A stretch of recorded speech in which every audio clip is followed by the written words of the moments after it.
We will now call the July 23rd, 2024 Plan Commission to order. Roll call, please. Welch here. Lorick here.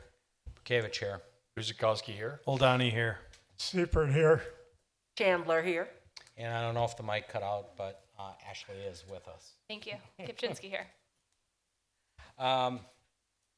Get us to approval of minutes of July the 9th, 2024. It was a rather short meeting, but please take a look.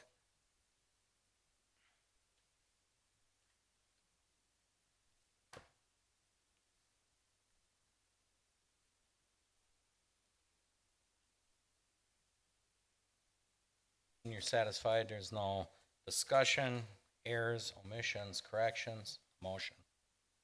Seifert moves to approve the minutes of July 9th, 2024. Guzikowski will second. Roll call, and we will begin at my left with Christine. And abstains. Kipchinsky, aye. Welch abstain. Lorick, aye. Bukavich, aye. Guzikowski, aye. Oldani abstains. Seifert, aye. Chandler, aye. Okay. Item 4 is review and discuss recent common council actions. Melanie? Common Council approved ordinance number 3104, approving a rezone of the property at 800 West Oakwood Road from M1 Manufacturing to B2 Community Business, with no change to the floodway, flood fringe, or C1 shoreland wetland conservancy districts. They also approved resolution number 12508-071624, approving a certified survey map for James Rosen, Highgate LLC, for properties at 7836 South Highgate Avenue and 1402 West Hampstead Lane. They also approved ordinance number 3106, approving a rezone of a portion of a property at 1402 West Hampstead Lane from B4 General Business PUD to I1 Institutional PUD. They also approved ordinance number 3102, approving a rezone from RD1 to family with no change to the floodway, flood fringe, and to amend the PUD, the planned unit development affecting portions of the properties at 641 and 819R East Drexel Avenue. They also approved resolution number 3102, 12499-052124, approving condominium plat submitted by Ryan Jansen, Jansen Bruckner LLC, for the Stonebrook on the Park condominium on the properties at 641 and 819R East Drexel Avenue. And lastly, they also approved ordinance number 3105, approving a conditional use permit for automotive sales and an indoor showroom in the existing multi-tenant building on the property at 9543 South Chicago, with the tenant address of 9555 South Chicago. Thank you, Melanie. Item 5 is review and discuss a report on the recent Board of Housing and Zoning Appeal actions. There are currently none listed with us. And then item 6 is the review and discuss on the recent quarterly Parks and Recreation Commission action. Once again, Melanie. Parks had 2 regular meetings on May 2nd and June 6th, as well as a special meeting on July 18th, which the following actions were taken and items were discussed. They discussed recent Common Council actions that pertain to Parks and Rec, reviewed and recommended approval of the 2024 Parks and Recreation proposed fee changes, and also considered the use of a parking lot on a portion of Henry Miller Park. Thank you, Melanie. Before we go on to new business, just a couple housekeeping things. First, I'd like to introduce our newest Plan Commissioner. Steve Bausch joins us. Steve's a long-term resident. He applied for planning, filled a vacancy we had for about a month or so. So, Steve, welcome. If you want to say anything about yourself, go right ahead. Yeah, Steve Welch. I've lived in the city now for a lengthy amount of time, 25 years. My kids grew up, went to school in the city, played baseball, football, all the sports. Been involved on the Parks Commission as well. Been kind of involved with city items. I'm looking forward to serving the city. Welcome aboard. And then, if you are here for item 7C on the agenda, the applicant has pulled the item and held it until a date designated for August 13th. He needs to get some preliminary landscaping done and some wetland delineations. So he has pulled that item if you're here for 7C. You're welcome to sit through the rest of the meeting if you so choose. Just letting you know that one, when we get to it, it will be held to a date of August 13th. That would be the preliminary plat for a subdivision, Lucy Meadows, 9830 South Shepherd, August 13th. August 13th.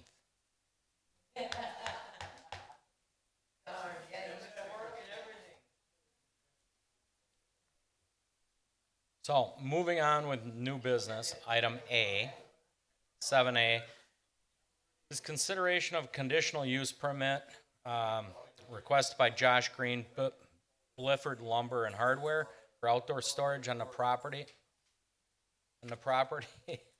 At 6826 South 13th Street. Melanie? The applicant is requesting recommendation of approval to have outdoor storage of forestry materials on the site. Since the property is zoned M1 manufacturing, this outdoor storage will require the conditional use approval. On screen is the proposed plan for the whole site. They will be doing a phasing plan. The outdoor storage and parking lot will be part of phase 1. The parking lot proposed is an employee parking lot that will be landscaped per code. If you look on screen, the red markings kind of show where they're looking to have the outdoor storage and that parking lot. Some information on those storage racks. They're designed for many types of loads. They're built for strength and stability. And when storing forestry materials, staff note that they must follow all fire codes required. On screen is an example of the storage racks that are currently at a different Blifford site. If you see, they are the orange on the right-hand side of the photo on screen.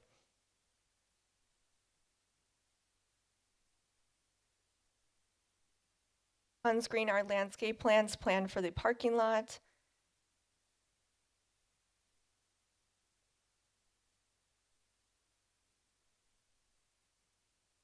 With that, the suggested motion is on screen. Thank you, Melanie. And with that, if the applicant would like to say anything before we go to the commission, you're welcome to, or you can wait on questions. Okay, he's indicated he'll wait. Chauncey, you want to start us off? Surely. I do have a question for the applicant. We'll need your name and address, sir. My name is Greg Prosson. I'm with the Consortium AE. We're the design professionals for the project, 896 Golden View Court, Oconomowoc. My question's in regards to what the purpose of the storage or what's being stored there. It's been identified forestry products. Can you provide a little more information on that? Forestry products it's an all-encompassing group for essentially lumber used in the home building industry. So dimensional lumber, 2x4s, 2x6s, 2x8s, and some engineered lumber products like plywood.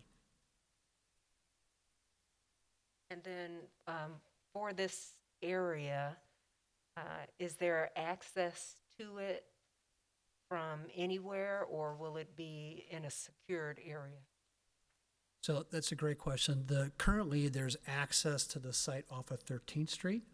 And then beyond, there will be two drives. Right now, the single drive that goes to the back of the site is gated. There's also a drive that enters off of 10th Street, which is a cul-de-sac. It's in the lower right-hand side of the image that you see. We intend to put a gate there also. Thank you. Okay. Fred? Yeah, I would like to know the timetable for like phase 1 and phase 2 that you have. So phase 1, obviously we still have to go through the conditional use process for the outdoor storage. Phase 1 would include the building up front, which is a new showroom and cabinet warehouse, and then a redo of all the parking and a master stormwater system. I think likely we're looking at next spring for a start.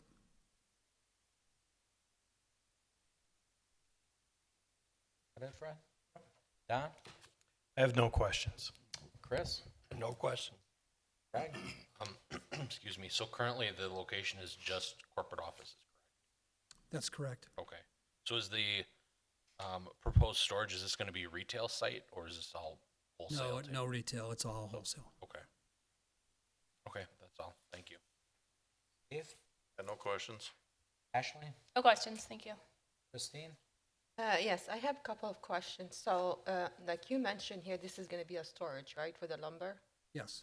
Okay, are they going to be, how are they going to be transported to the site from 94? Is it going to be like an oversized, overweight? No, another and- good question. So, Blifford also owns the site directly to the east. So access to the site to the east is off of 10th Street.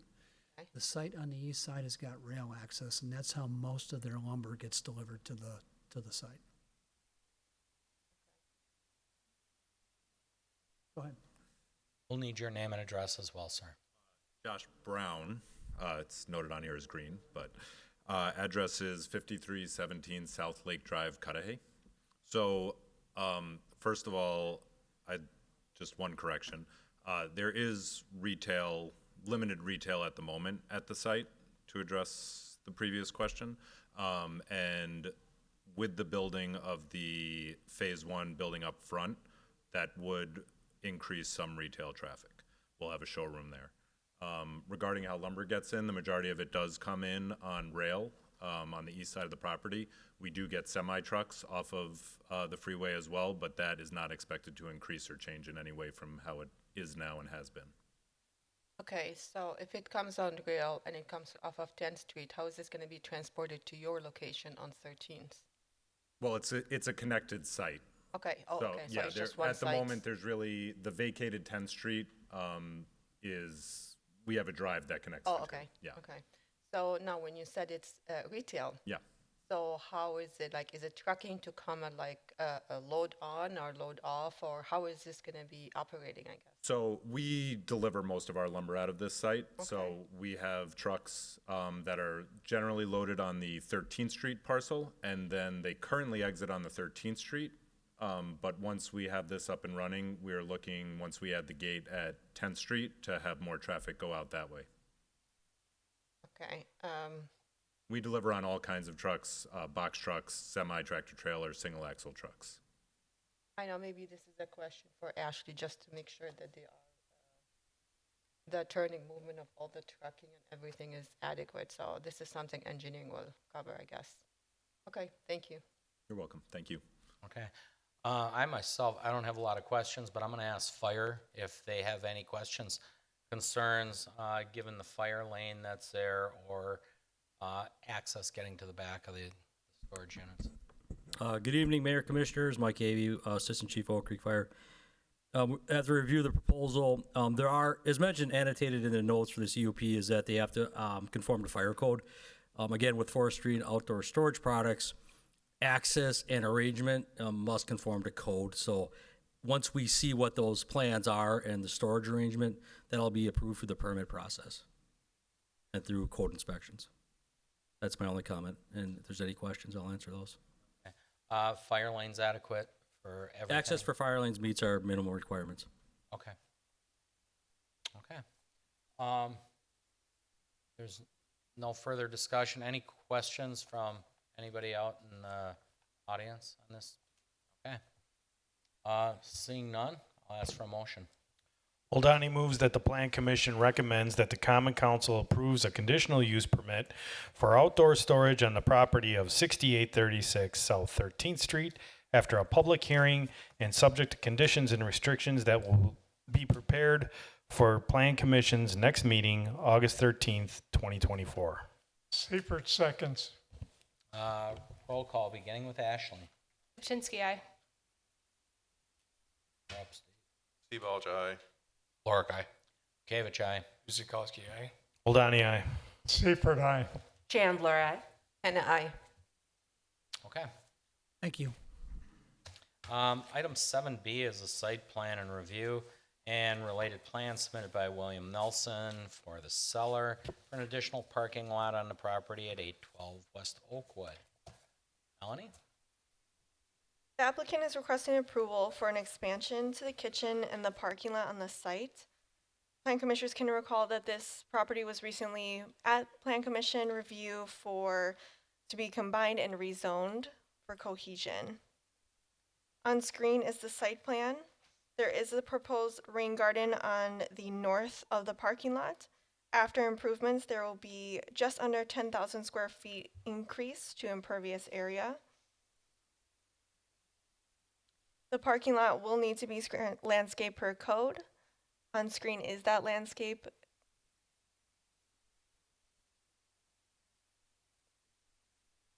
Shown is the building elevations after the expansion.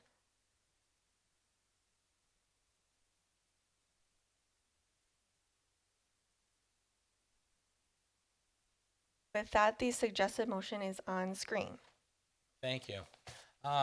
With the applicant, is you with us? Would you like to say a few words before we go to commission or wait on questions, sir? Okay, will do. This time we'll start to my left. Christine? I have no question, thank you. Ashley? Just one comment. So it was noted that a rain garden will be constructed, which is required. We'll just be looking for the green infrastructure permit application. That's all. Steve? One question, is this a thing that would be planned for this year?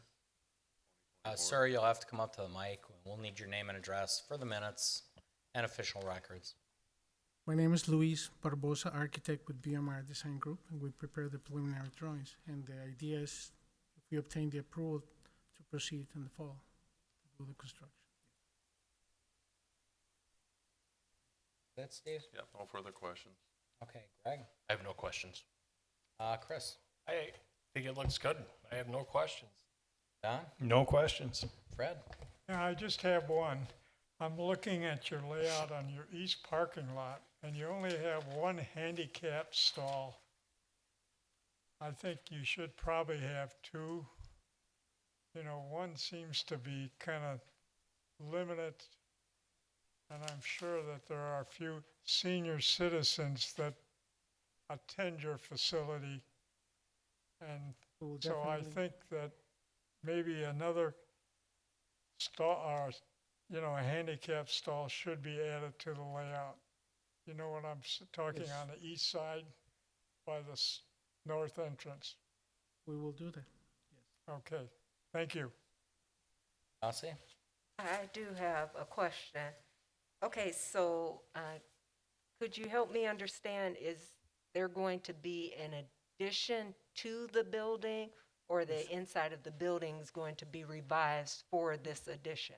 We're doing a small addition to the west side of the restaurant, and the addition is small. It's basically 1,011 square feet, and the intent of that addition is just to provide adequate space for our new kitchen, then renovate the previous kitchen to provide additional space for storage.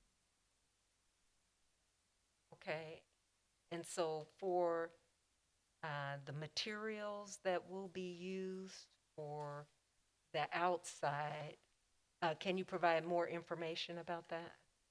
The idea is to provide exterior materials to match the existing building. There will be vinyl with the same color, the same type of windows. Okay. Just a quick question. I don't know if this is for Melanie or I don't know who. So let me ask the question. So do we have to include anything in regards to materials in here? It's not necessary to add it here since it'll be on the plans as required. So Okay, thank you so much. Thank you. Greg? I just have a quick question. I don't see plans. I'm not sure if this is already planned, but there's a concrete pad for a dumpster. Is that required to be enclosed? Will there be an enclosure built around that? trash is required to be enclosed per code. and it will be required. Okay, and just to be clear, that is block, correct? Enclosure The enclosure, yeah, we've had some, will need to be this blocked. sounds funny, but we've had dumpster fires, and we do it with wood, and the wood goes up, so, if I'm not mistaken, our ordinance requires block, correct, Melanie? I believe so. I think it was the masonry requirement. Yeah, you can get and- with staff, sir. Yeah, Very and we'll good. work with them on making sure it meets the code requirements on that. Okay. Very good. Guess I'm up. You know, it's a vast improvement. We are taking putting down some impervious surface, but I would think with the land they acquired, the green space has all been met. Out. Okay. Lighting's gonna have to meet code. Dumpster's been talked about, rain garden. I guess just fire then. Mike, if you'd like to add in from what you got, sir, if you could just surrender the podium for a second.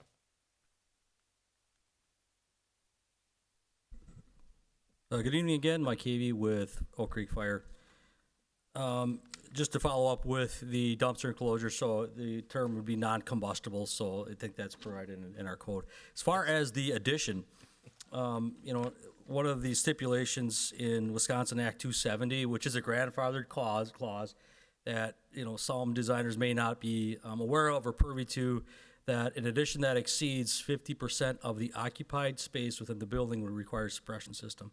So we just want to make sure that they're aware of that provision and guide them on the additional space. Will this require sprinklers then? So we haven't seen, from the drawings I've received from the designer, we can't determine that yet. They just need to provide us with that value, and then we'll match it up to meet the code. If it does or doesn't, we can answer that, but it hasn't been provided in the proposal. Okay, from my education, if it's a kitchen facility, do the hoods, because they use a different suppression on the hoods. That's correct. Does An that automatic, count? a kitchen hood, wet cam kitchen hood system is a separate system for commercial cooking equipment only. So it's the occupied space within the building that would drive should there need to be additional suppression. Okay, so occupied means customer. So there's workers, there's employees, you know, that's based on the verbiage. Should that space that's already included in the building exceed, or, you know, if it's 50% value to the addition, that could trigger a suppression system. Yeah. So the values, you know, from the proposal, it lists a lot of the building spaces and the other buildings or open space square footage, but not necessarily just to, because it's a 3-story building, and the only public occupied space is the bar, restaurant, restrooms. Correct. So it's all included in the You kitchen count- space. The secondary building they did a few years ago. And that's not, it's not attached to the building. So it's really what's the public has access to. So where the public or employees are in is considered occupied space. Secondary building. So it's an Public. addition to that space. If it goes over 50%, then the entire building would need suppression. So I think that value, you know, I think they understand that. Yeah.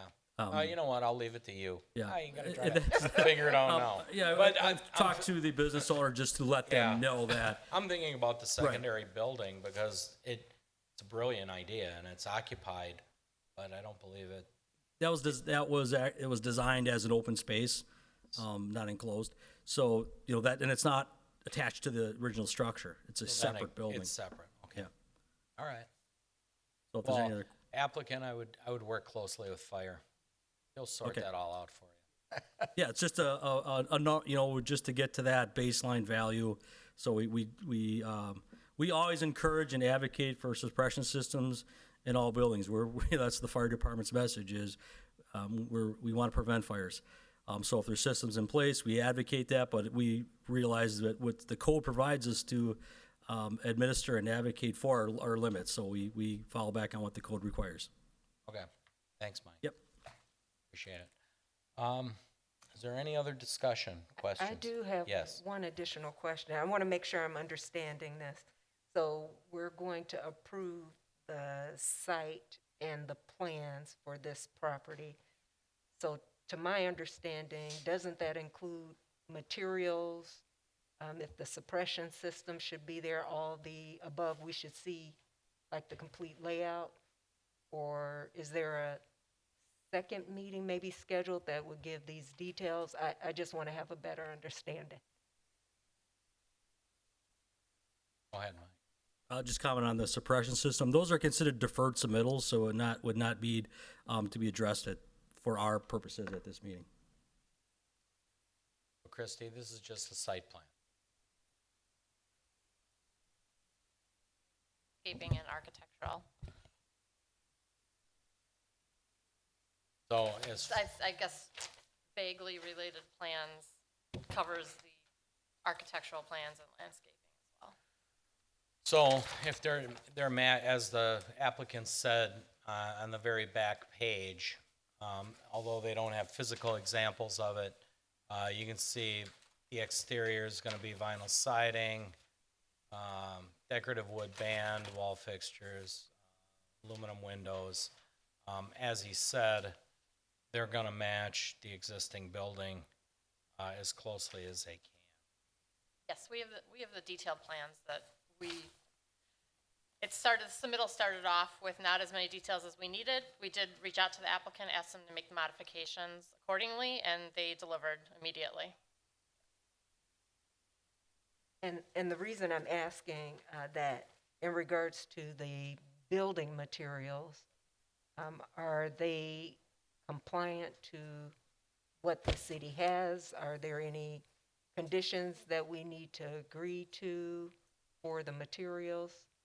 Well, the vinyl, we went over that some time back, and we do allow vinyl as long as it has the minimum thickness that's required. The block itself, brick is usually 3 inches. This looks like decorative stone, so it's going to be face stone. It's going to be split stone. And then, of course, the rails would have to meet, that falls under building inspection.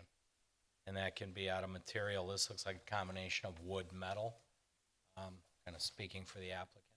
Christie? Sure, I would just like to add, the city's architectural design standards are fabulous, but when you are trying to blend an addition with an older building, that might be something that the Plan Commission just needs to consider. You don't want it to look like an addition, and I think that's the intent of the submittal here before you this evening.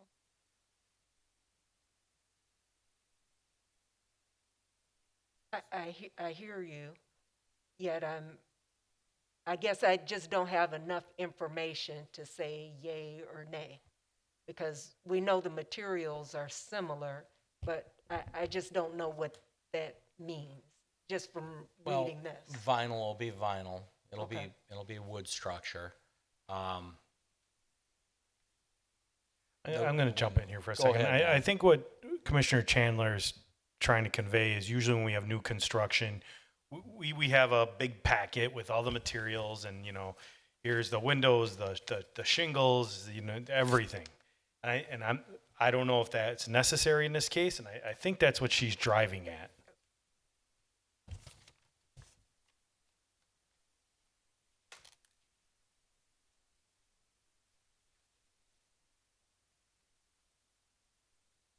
And you know what, since we're talking about this, the landscape plan, I really cannot read this.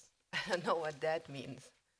So this is a hand drawing that it's not clear to me what that is. So a more professionally drawn landscape plan and rain garden will be clear, I guess. That looked like someone sat with you guys and just drew what the requirement is, but I don't know what that is.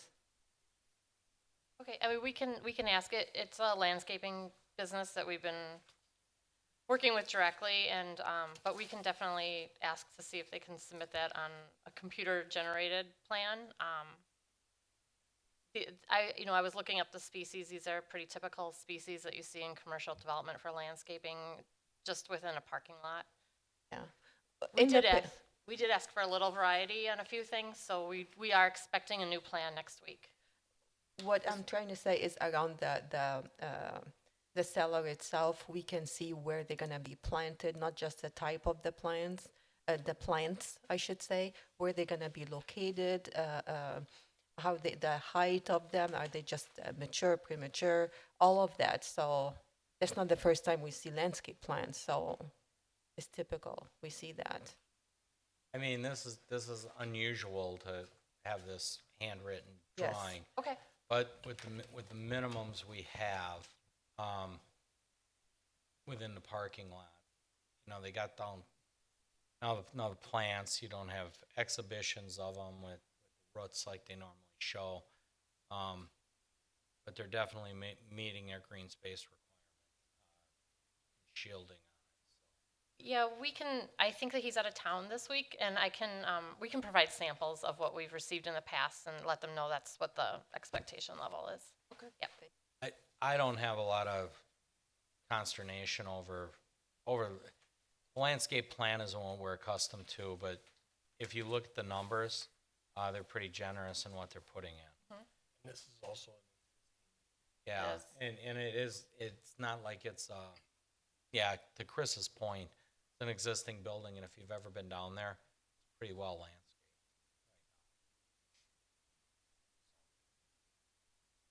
And I just wanted to bring up, there was a question about ADA accessible parking. There's actually 3 total spots. There's 2 more in the front of the building, Yes, there are. along Oakwood. Whether those are existing or not, I know. Is that there's- it, Mike? He took your thunder? I know those were probably existing because people do park there now, but there are a total of 3.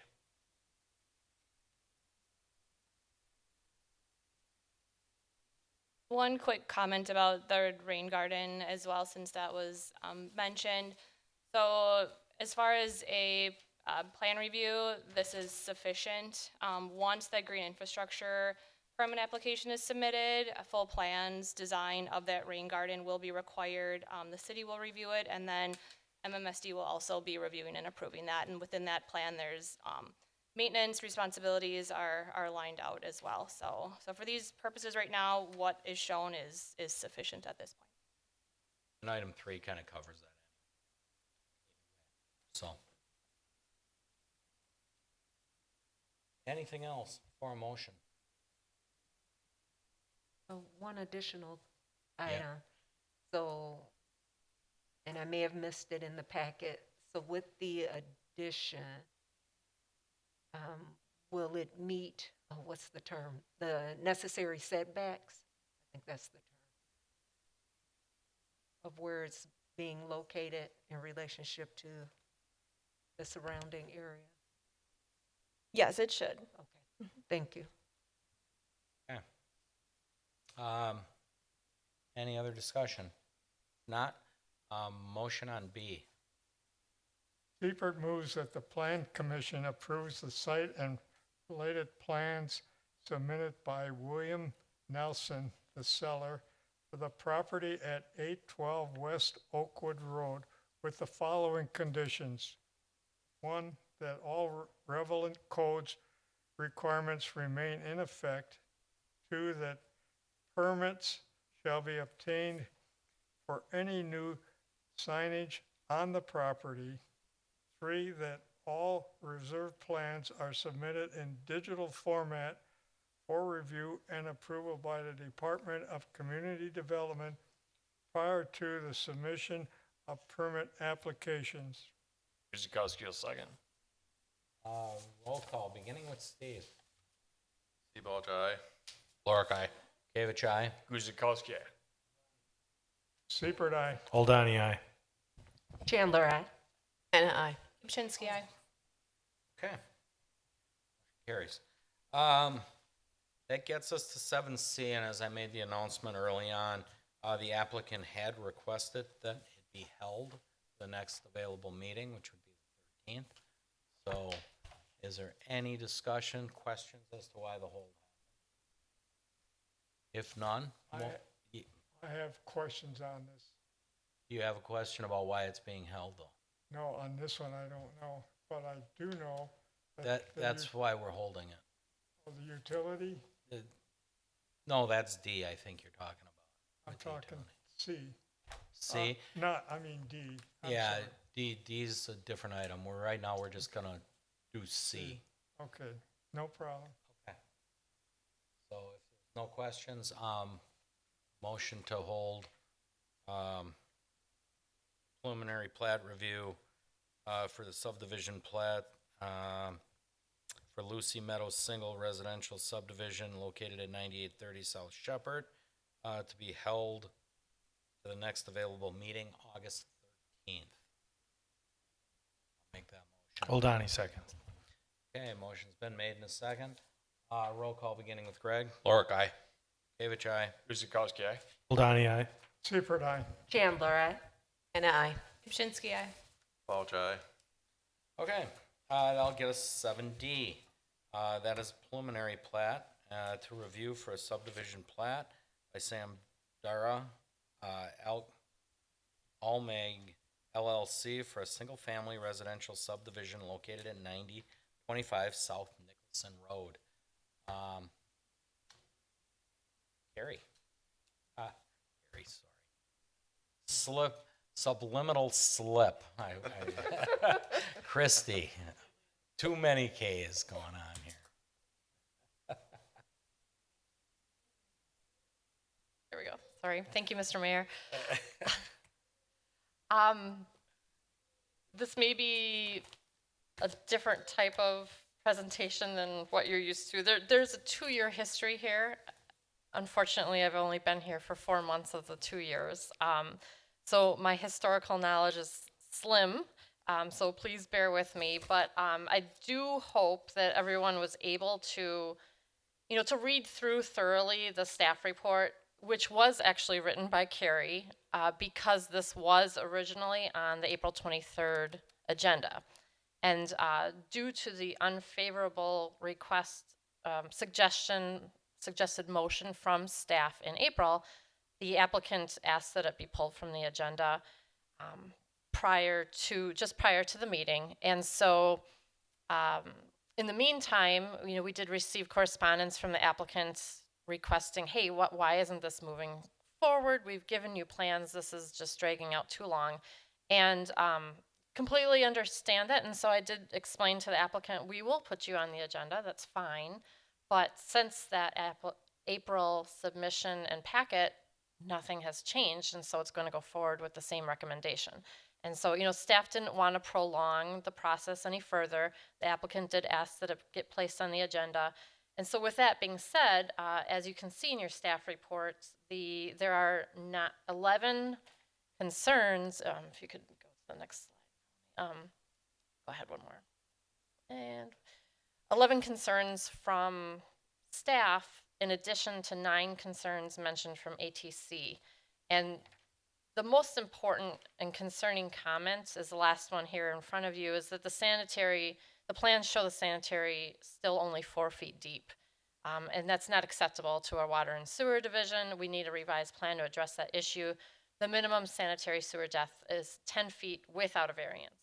And so, in order to move forward, we wouldn't normally bring in, I'll call it, incomplete package to the Plan Commission, especially with a sanitary sewer depth that's not acceptable to the city. But again, it's been requested from the applicant to bring this forward. So I don't want to put Ashley on the spot, but there's a lot of concerns and comments from engineering as well. But again, probably the most obvious is that the sanitary is just not even shown at the appropriate depth that would be acceptable to the city. Without a variance, that variance should be obtained before it goes before the Plan Commission. So, in a nutshell, and without having necessarily reading all these comments one by one, staff is not recommending a favorable motion for this particular application. I do want to note that if the Plan Commission recommends denial, and if this then goes to the Common Council, who may ultimately deny the application, our municipal code, the zoning code does say that you cannot reapply for the same thing for another 6 months. I did confirm that with our city attorney. So they would be, if it would go that route, they would be delaying the projects themselves by another 6 months, or hopefully maybe we could continue to hatch this out. So that's staff's recommendation and just, general comments in a nutshell. Okay, thank you, Christie. Before I go to the commission, we do have a couple residents. Obviously, you've waited around for this one. Is there anything you'd like to speak on? Come on up. We'll need your names and addresses.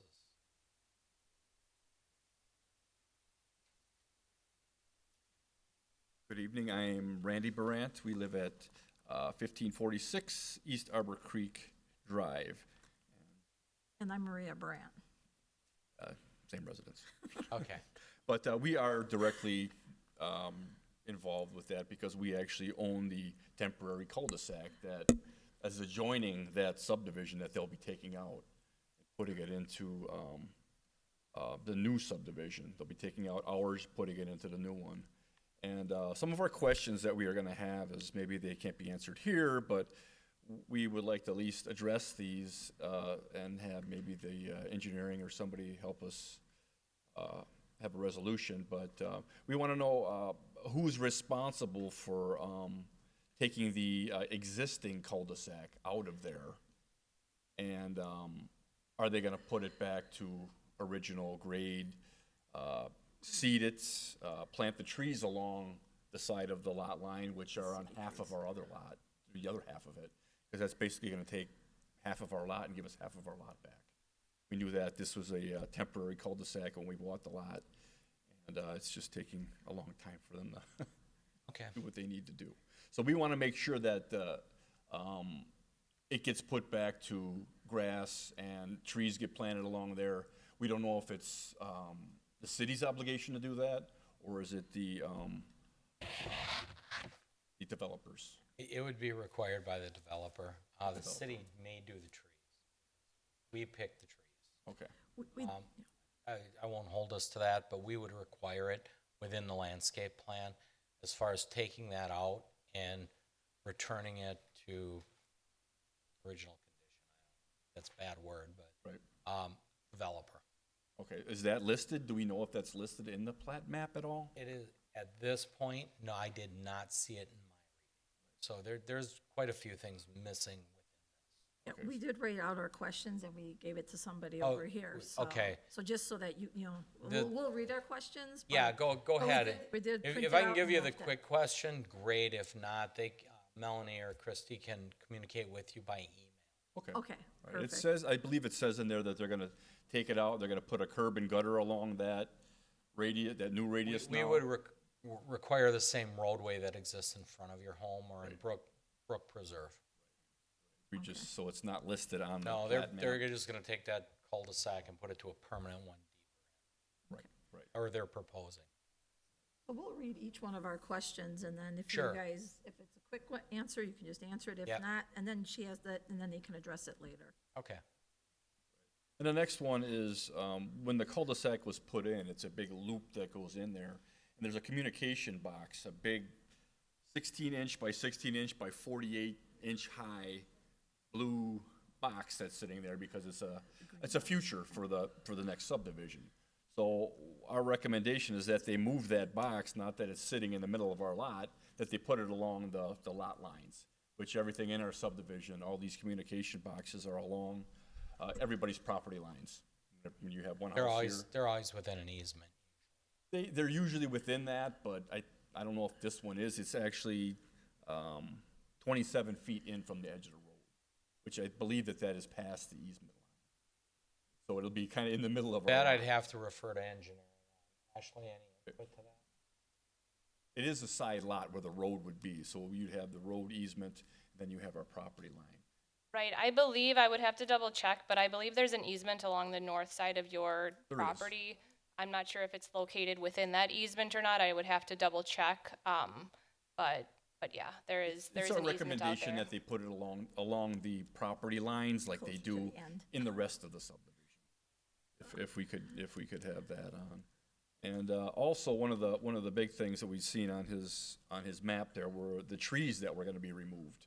Along that property line at the back of our lot, there are pear trees that are along that property line. No one has come out there to actually mark out those property lines, but I know where the stakes are. And I drew lines across the back of that, and actually the trees along that property line are actually on my side of the property line. So, and the way it shows on there is they're gonna take those trees out.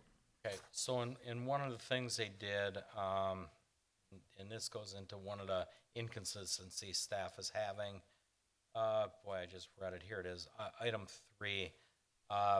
We make them do a tree inventory and preservation with replacement plans. That plat's not been incorporated or referenced in any areas for preservation or replacement. So that's one of the things missing and inconsistent with the plan we have tonight. Okay. It's just our request that they don't remove these pear trees that are. Blocking one subdivision Yes, to the and other they're subdivision. mature. They're, what, maybe 40 feet tall. So it's like replacing them with. Yeah, and that all goes in, and to tell you the truth, I mean, we want to preserve what they don't have to touch. And then they have to replace something. If they take one out, it's usually, don't hold me to this, 2 to 1, 3 to 1, depending on what it is. Is it their right to take it out if it's on my side of the property line? No, they can't touch your property. That's our concern. Is that, Some of it. He should not come on your property. I have a comment. I have the same concerns as staff does, and this question, I guess, would either go to Christie or Melanie or both. With all these concerns, I kind of got a hunch of where this is going. You may find yourself, when we get a comprehensive plan, right back here with either the same concerns, different concerns. It's kind of a mess right now, the way I'm seeing it. Okay. So I have a feeling what you're seeing now may not be what we're seeing when we kind of whittle down to what it really should be. Right, That's just my 2 cents. If I'm off base, say so. okay. Okay, well then. Okay. can We just back- want to make sure that they don't move forward thinking that they could change or take down trees that are actually not even on their property. No, They sir. didn't No, even- no. They didn't even, Survey, survey there's it. no stakes. one of the property line on the east side of our property line is actually a tree. The tree is the property. So it said that right on the stake when we bought the property. It said, this tree is the property line, and then it curves off to the side, and then we can draw a line from there. Right. The rest of them are on ours. Yep.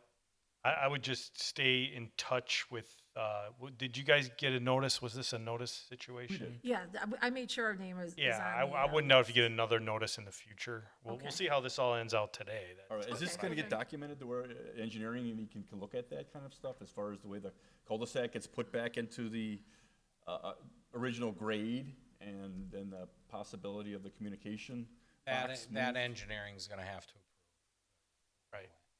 And Are they gonna see that? I mean.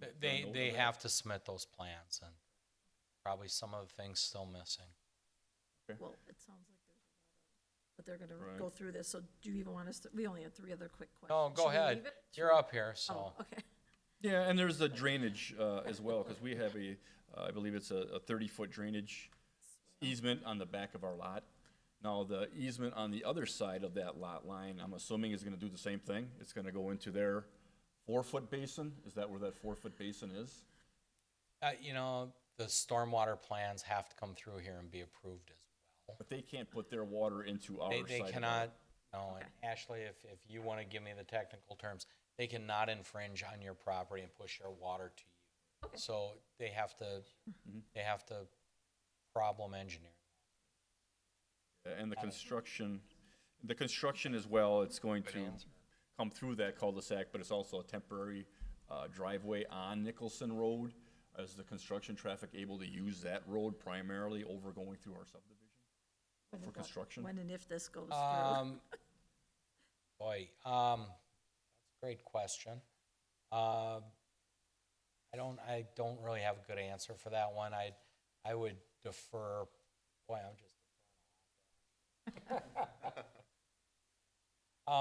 you know, if it's feasible and safe, that would be a discussion with our engineering department. It said on the notes that it was gonna be a temporary road until it was done. We just wanted to make it more of a primary road till it gets done. If most of the construction traffic. We came through definitely there. would, if I live there, because then we have cleanup issues, the trucks go in and out of the mud, and they're gonna be building there for quite a while.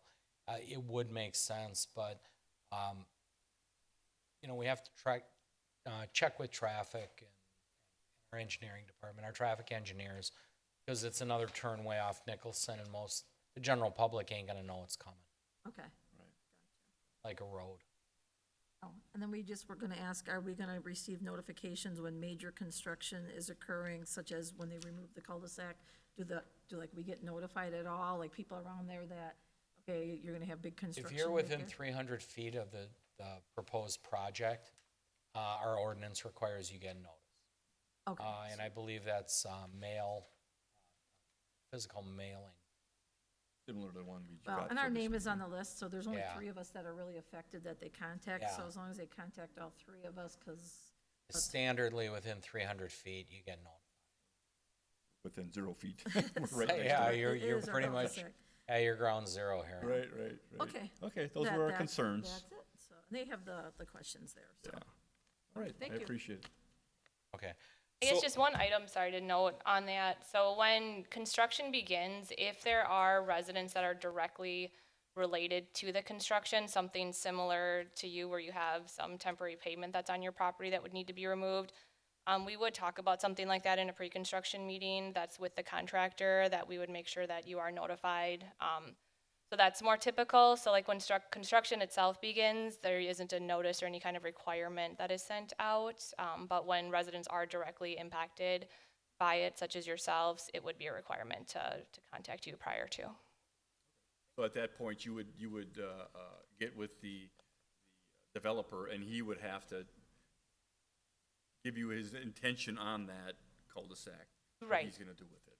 Right. Well, we will have all of that information panned out prior to. I know that was a requirement right when we had seen the initial submittal that temporary cul-de-sac must be removed. It must be restored.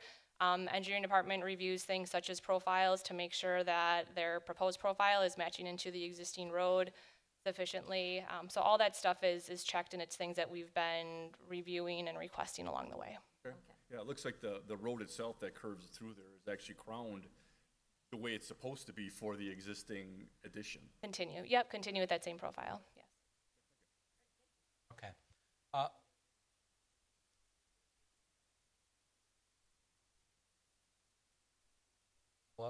So, ma'am, do you have any questions? This is our last item, and I know you came in late. I don't want to be disrespectful. You'll have to come up to the microphone, please. And we'll just need your name and address. Carol Grundy, 9160 South Nicholson Road. And I just heard a little bit of the last, and I'm going to just chat with them. Oh, okay. Because I missed so much. If of- something comes up. Yeah. Okay, thanks, Carol. So again, Christy kind of gave you the background on this, and I'll just try to go a little deeper. When we set up Brook Preserve, some of this land was actually part of Brook Preserve, and there was an existing home back there. There's some ATC lines as well that have to really be sorted out as well. There were a lot of questions concerning that, and at one point, somebody must have bought this, and we did a CSM to combine. So now, obviously, they want to develop it. Brook Preserve wanted to get as many homes out of it as possible. They just could not do it. So now they want to do this, and it may not be the worst plan in the world, but it's very incomplete. So as Christy said, we can concur with staff, and if we deny it, they cannot come back for 6 months with this plan. We can recommend approval of it and let it fly the way it goes, which is probably not our style. At least not my style. Or we can hold it to a certain date in the near future and give the developer a fair shake to work with staff and work it out.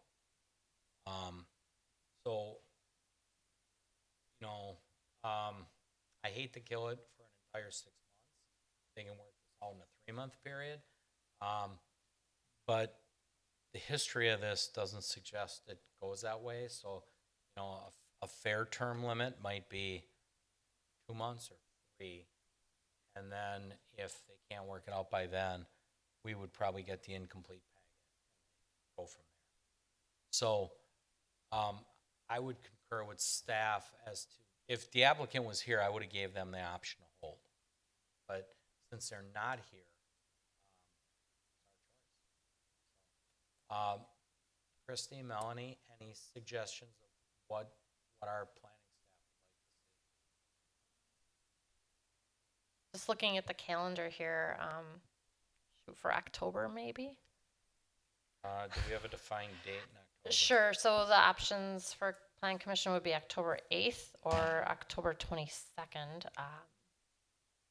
So, If- Mr. Mayor, I have a question actually.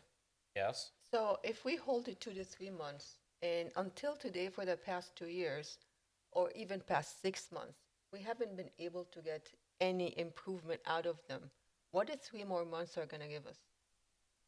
Well, in some cases, it's kind of like a warning shot across the bow because your project and all your money's tied up in it. So if we extended 3 months, we're not out anything. And again, it's not the worst plan or use of that land. So it's the ball's really in their court, and if they're serious, I think the additional time may be able to correct the issues. And it may take a little more time with ATC than it does even with our staff. Yeah, I was going to say 2. I'm good with 3.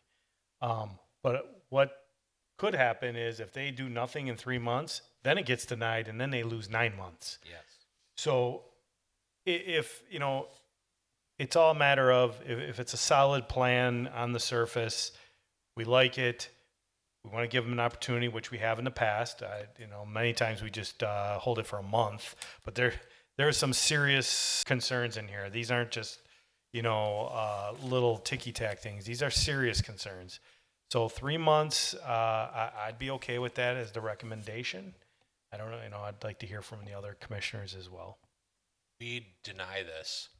They can't bring this plan back for 6 months, but if they do an overhaul of the plan, they can bring it back sooner.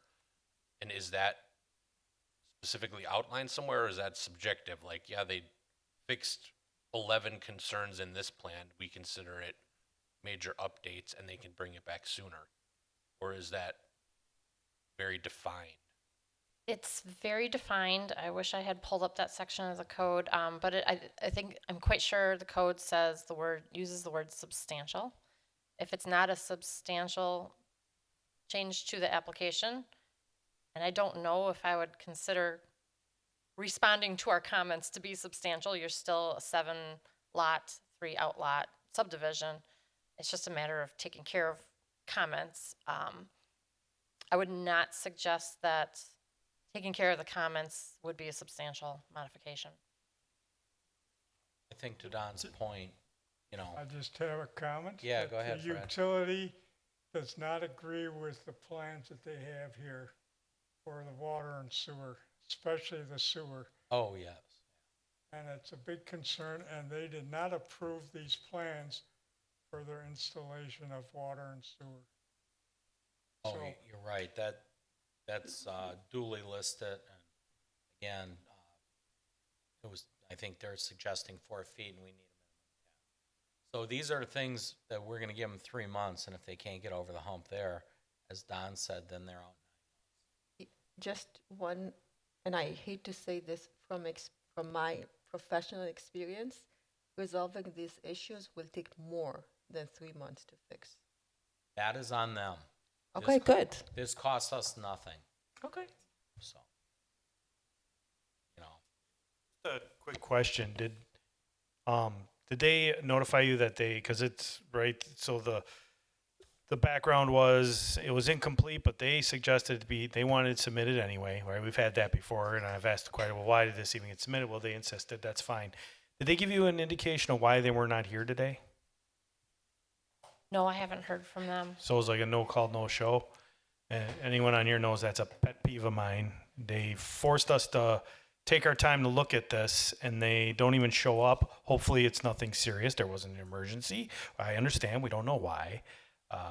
The applicant travels outside the country quite a bit, and I just have no clue if he's out of the country. Nonetheless, I think it should have been communicated to staff. Correct. We'll wait to see why, but that's why Dan said we get to decide. So I think 3 months is even more than I was thinking, and I'm perfectly fine with it. Maybe October 8th as a compromise. 8th or 22nd, right? I don't care. I'm good on either one. 20 seconds, like exactly 3 months. So So that seems like a nice round number. not to belabor this, but Mike, any concerns with fire with the size of the cul-de-sac? Seeing as we got problems all the way around, how about you guys? Again, Mike Cavey with Oak Creek Fire. Right now, we have no concerns. It does set within the limits of a subdivision and the requirements for access, and would have to meet the design standards in the manual. Thank you. Yep. Okay, with that then, I have one additional question. Yep. I just want to make sure I'm understanding.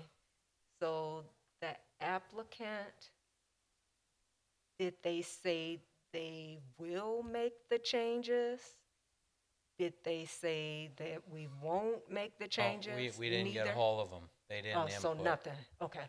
So all we're giving them is 3 months, and if they don't bring it back, we never see it again, or they bring it back incomplete, gets denied, or they fix it. Yeah, they were upset that it just was stuck at a staff level. And I said, fine, I'll put it on the agenda with the same recommendation. So. Thank you. Or we could not approve it at 6 months. It's 6 months. 6 months after council denies it. Yeah. So it would need to go before council. I mean, with as much as you have been trying to work with them, our staff has been trying to work with them, and we're not getting any type of response. Why should we even give them the courtesy of 3 months? I mean, it's Again, there's issues to work out. So I don't see where we're out of anything. And again, not to say that with a turnover we had, maybe things didn't get addressed. I don't know. All I'm saying is it costs us nothing to go 3 months. And to their defense, they didn't like the no from staff, and I will provide them the video of tonight's meeting and say, well, these are the comments and concerns from Plan Commission, and Good, then I have something for the record for them to read. That we take the staff's recommendations very seriously. Many of our decisions are based on the recommendations for staff. And if they want to read that, then they'll know that they're not going to just jam something through because they're impatient. End quote. and to your point, I think they should have been here tonight, and so I hope there's nothing wrong, but they should have been here tonight, so I couldn't be more disappointed. Happens. So, either way, any further discussion? All right, motion. York moves to hold item 7D, preliminary subdivision plat for Elmeg subdivision at 9025 South Nicholson Road until the Plan Commission meeting of October 22nd, 2024. Oldani seconds. Roll call beginning with Greg. Lorick, aye. David Chai. Kuzikowski, aye. Oldani, aye. Seifert, aye. Chandler, aye. Hannah, aye. Shinsky, aye. Ouch, aye. And that'll get us to announcements and adjournment. Holy smokes, it's the end of July. We had a very successful dog day, a very successful night market. Boy, lots of things going on this weekend. So that's all I got. Motion to adjourn. Seifert moved to adjourn the meeting at 7:07 p.m. Lorick seconds. Roll call beginning with myself. Aye. Kuzikowski, aye. Oldani, aye. Seifert, aye. Chandler, aye. Hannah, aye. Shinsky, aye. Ouch, aye. Have a great week, everybody. Okay.